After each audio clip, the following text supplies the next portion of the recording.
Ironman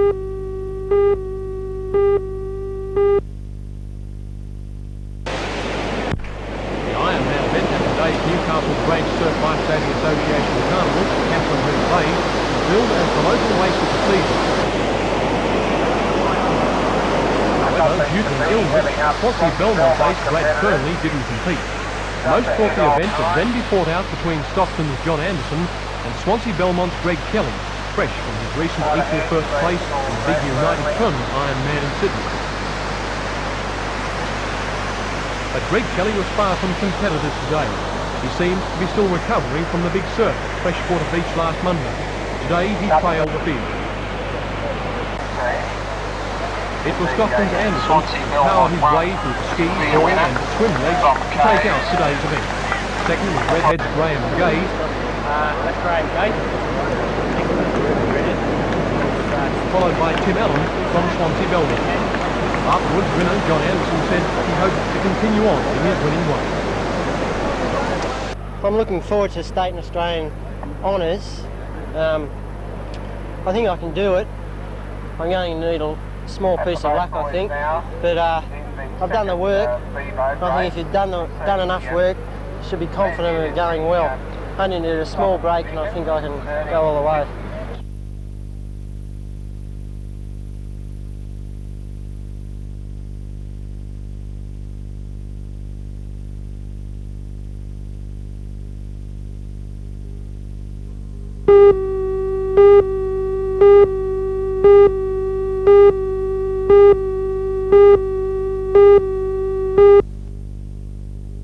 The board, and they've brought to fruition. Senator Grimes made the announcement during a ceremony marking the start of construction work on a hostel for the aged at Shoal Bay. In his speech, he pointed out that the government was trying to move away from nursing home care because it is costly and often inappropriate. But he said evidence of the need for such a facility in Port Stephens was very strong. The funds for the nursing home will not be available until the new financial year. The early announcement was unexpected and greeted with enthusiastic applause. The government has approved the funding of a 40-bed nursing home on this site. After his speech, Senator Grimes' services were called upon to unveil a plaque and to lay the first brick on the hostel's foundations. The hostel will accommodate 40 people and is expected to be completed in August. Both the hostel and the planned nursing home will form part of the Harbourside Retirement Village on Shoal Bay Road. 62 full-care units are already on the site.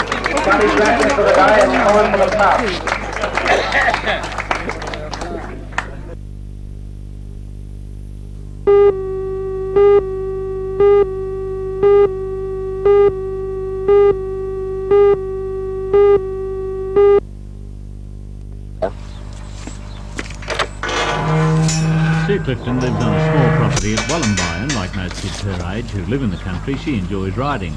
But with Sue there's a difference. When she heads for the stable carrying a halter, it's not necessarily to ride her part-Arab pony. Sue's other steed is Patchy, a 5-year-old cow which she raised from a calf. For a year or so now, Sue's been riding Patchy around the farm, even up to the local shops, where the unlikely sight has proved quite a traffic stopper. So I have lots of comments from people saying, haven't you got a horse, or things like that. Patchy, who's so tame she waddles up whenever her name is called, seems to enjoy pretending to be a horse. So you've got a well trained. The first ride was a bit exciting. You think was it hard to get her tame enough to let you on the first time?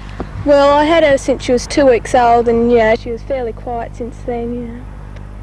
And yeah, the first time I got her, I know she bouldered with me and I fell off, but you know, she got older, she got used to me getting on her. And She doesn't seem to mind at all. no, she's quieting down a lot now. She's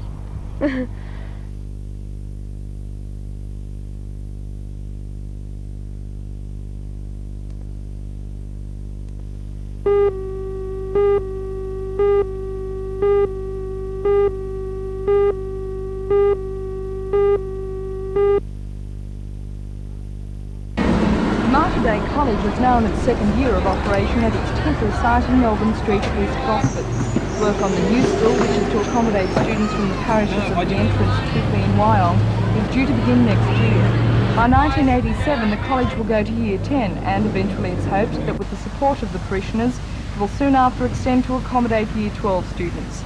The church will have to raise just over $1 million for the project, to add to the $1.2 million granted by the federal government. The 13.5 hectare site was bought by the Catholic Church last year for $200,000. The Gavin-Lock Street location is considered ideal because of its proximity to rail and bus transport. It's planned that 60% of the land be used for buildings, with the rest devoted to netball courts, football fields and recreation area. Living in the Wyong Shire for 20 years, and the whole of that Tony time, Sheridan says the people of the Shire have been waiting many years for a Catholic high school. I've been here living in the Shire for 20 years, and the whole of that time there's been a need for a Catholic high school in the Wyong Shire. Do you think that there'll be any people who will maybe shy away from this school, considering that there's been an increase in fees for private schools? No, unfortunately, I believe that the school will still not be able to accommodate all of the needs of the parents within the Shire, and that the situation can occur where they can't accommodate everybody.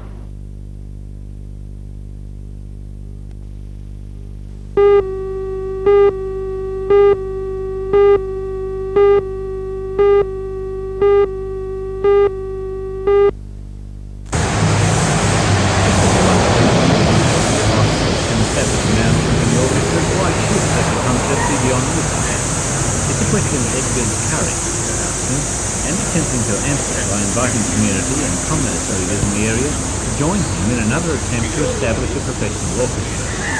From Adelaide, the Carrington holds a master's degree in music and is a protege of the Israeli conductor Yaakov Shapiro. Since moving to Newcastle, we have a record of 50 years of failure, at least going back to 1937, of the orchestra. In the press, there are clippings through here that said that... The budget of $1 million seems a very ambitious one. Do you think that's possible in Newcastle? Yes, I certainly do. It's an industrial city. There is money in the city. For example, I was reading the other day, the city council has an annual budget of $36 million, and that's just... But they'd argue that that wasn't enough, really, and yes, to do the job they've got. Yes. I think there is availability. The city has paid for a university, has paid for a conservatorium. They can pay for an orchestra, I'm sure. But who would pay? Where would the money actually come from? Well, at the moment we're looking for commercial enterprises. Of course, the citizens of Newcastle and the Hunter region would be essentially the payers of the orchestra, but we're looking for commercial support, and if the orchestra survives successfully, it would pay for itself by recordings and its concerts, I'm sure.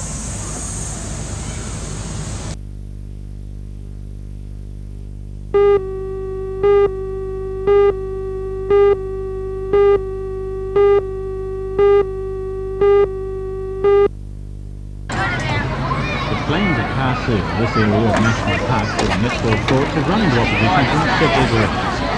Those at the protest picnic, including members of the Hockey Association, worried that their own boys might run into a new joining requirement. When there were residents who lived near the park and believed that drive could not be replaced by a car. Finally, there were others who simply believed that the park could not become so restrictive except for the use of valid federal. As any sporting body, what it is a group of people coming together to make the point to council that we want to save National Park. Why do you need to save it? Why do you think it'll be destroyed by the courts being tarred? We have very strong objections to the fact that a significantly large area of grassland is being replaced by hard surface. Bitumen is being laid. There is going to be a green colouring on the top of that bitumen.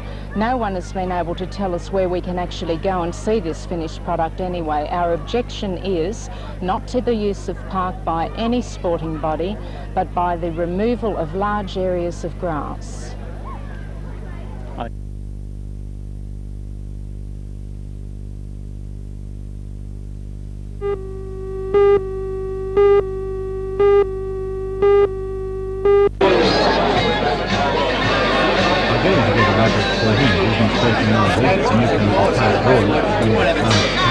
The Southern Pacific Hotel Corporation announced the Newcastle made it in its respect.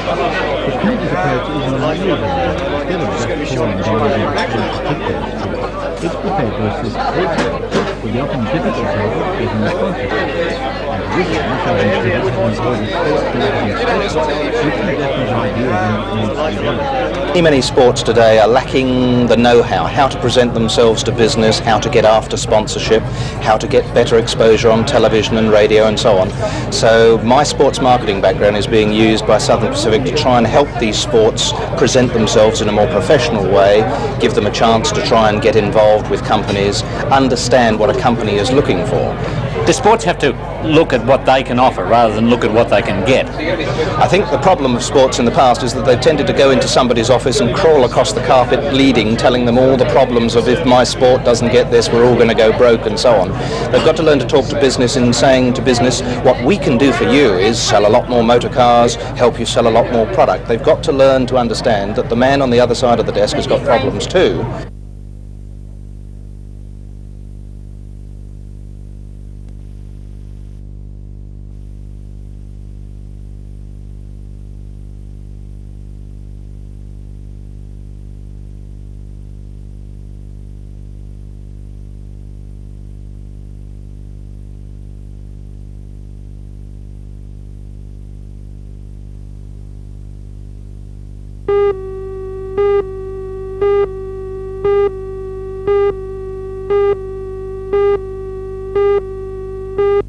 Couldn't believe it.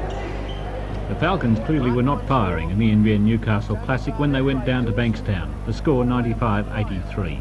Since that game, the team has a new coach, former guard player Dave Ankeny, who's now making some tough decisions aimed at getting the Falcons back into the game. There were several decisions that I had to make taking over the team. I had no initial say on who was going to play this year, and I felt that the personnel changes had to be made for the benefit of the team. And unfortunately, one of the American players, Terry Youngbowers, had to go home. Terry's a very good player, and he's a good bloke, and we hate to lose him. But for the betterment of the team, we just needed a few more big guys in there, and so we've stuck with two big guys. Terry's 6'2". That's just not big enough. No, not in National League these days. If you're not about 6'5", you have your work cut out for you. With the changes to the team, do you believe that you can get back on top? Well, the team has played very poorly at preseason games, and I think they need the extra height, and I think they need to be reorganized so that they're playing more of a team game rather than an individual type game. And I'm looking at it that things can only get better.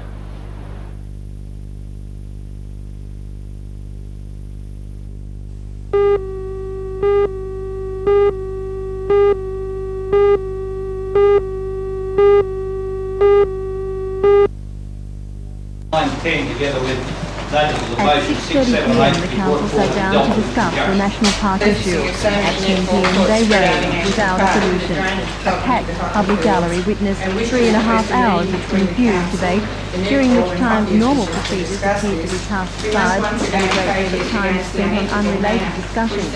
At the beginning of the meeting, the car park Mr Barry Lewis informed the aldermen the consequences in this case could be compensation amounting to $180,000 plus, and that plus I cannot determine. It would be up to a court to decide. So acted outside what was passed in this chamber, would it still order?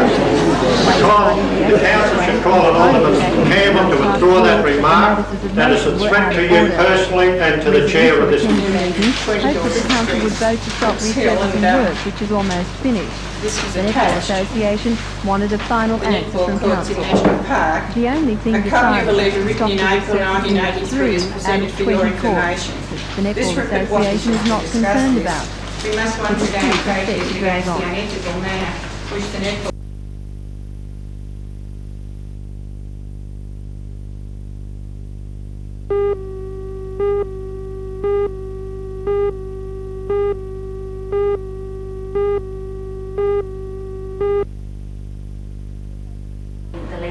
The centre, based at Charlestown, offers counselling and emergency aid to people with financial difficulties. It also operates a mobile unit which caters for those unable to travel into Charlestown for help. The service is a costly one to run, and while the Charlestown Baptist Church is prepared to bear a large part of the expense, it cannot afford much needed extra staff. We've been looking to the government to support the program by way of 3 salaries. Now, we presently provide 24 voluntary workers in the program each week, and we need some sort of continuity in salaried staff to be able to keep the program going. At this point in time, the government isn't willing to make a commitment to the program, and we have to look at what the future holds for the program and how we're going to meet the ongoing needs in the months to come.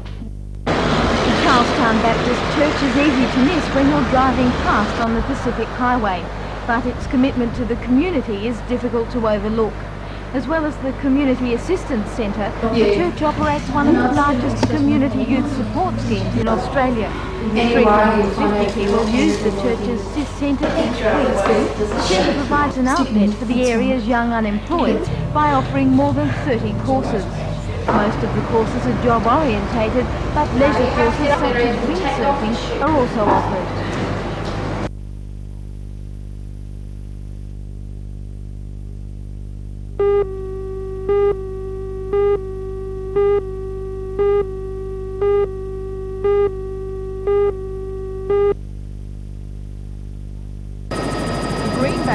Was imposed some 12 months ago after residents sought the help of the Newcastle Trades Hall Council. After numerous meetings and no conclusion, the residents today put forward 13 proposals to MSB officials. 9 have already been agreed to, but the MSB in Sydney must now consider proposals for traffic lights to be installed outside the Young Street Public School, the landscaping of the No. 4 Western Basin, Selwyn Street to be used for port-related transport, a guarantee that Cowper Street Bridge will be retained, and that all proposals be made to the residents in writing. Of 84 years of neglect and contempt for the residents of Carrington. Today's meeting was fruitful. We've given them 13 proposals that we see as restitution of 84 years of neglect and contempt for the residents of Carrington. These proposals will go to Sydney. Hopefully they'll be okayed and sent back here through Captain Ramage, and then we will then go to the people, discuss it with them, and if they see fit, they may lift the green bans. Do you think there'll be a speedy solution to this problem? Yes, there definitely will be a solution to it. There's got to be anyway.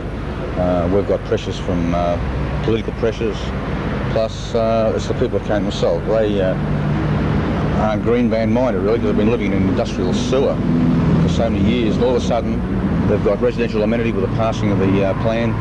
Vision's been shown by council, town planning, and we've got a new future. When we realise we're living with the MSB with this future also, and that's why these 13 proposals are going to Sydney, hopefully to make it a better deal if the workshop does go ahead.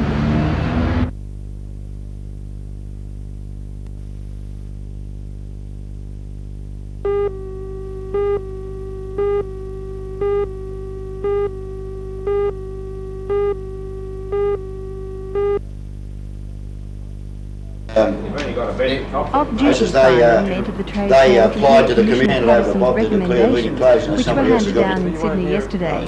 The recommendations it's in the news sheet, which should be at your state. Campaign to have 2 men in the control room at all times, including Saturday and Sunday nights. The Board of Fire Commissioners believes it should be a one-man operation. Firemen who met today were not completely satisfied with the findings of the Industrial Commission, which supported 2 men on weekend nights, only during the bushfire danger period, and not at other times of the year. I'm sorry. But because it is almost what we have asked for, we have decided to accept the Commissioner's recommendation, where in that recommendation it leaves grounds for negotiation for the non-bushfire period.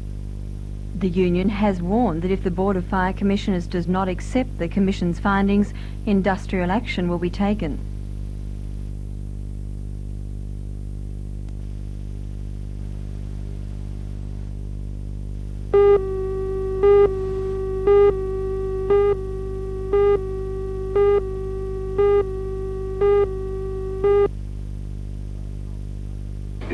The deal with Carlton United Breweries is a one-year $25,000 agreement. It provides $15,000 to be split between the 10 First Division clubs, as well as money for the junior rugby league and for promotion of the rugby league's main fixtures.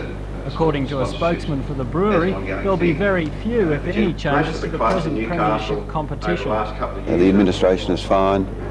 The organisation of and involved in the association, as far as we're concerned, is very professional, and we we're proud to be involved in it, but we don't see us trying to change or even considering that we know more about organising the sport than the people that are already doing it up here.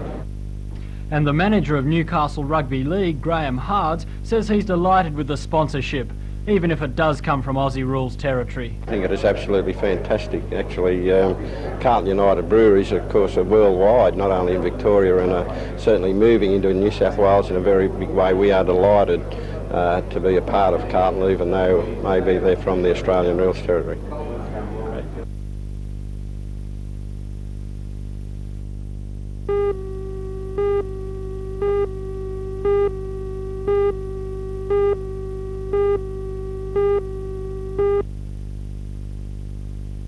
The sport of cutting in Australia is on the increase throughout Australia, but it hasn't been particularly strong in the Newcastle and Hunter Valley area until recently. Dennis, what is cutting all about? Cutting is a competition whereby one riding a quarter horse, because they're the most suitable type of horse for this event, cuts one beast out of a herd of beasts, and in a time limit prevents that beast from getting back into the herd. It sounds fairly simple, but it's not, because it takes years to train a cutting horse up to a level of degree where you can get out and earn yourself a little bit of money.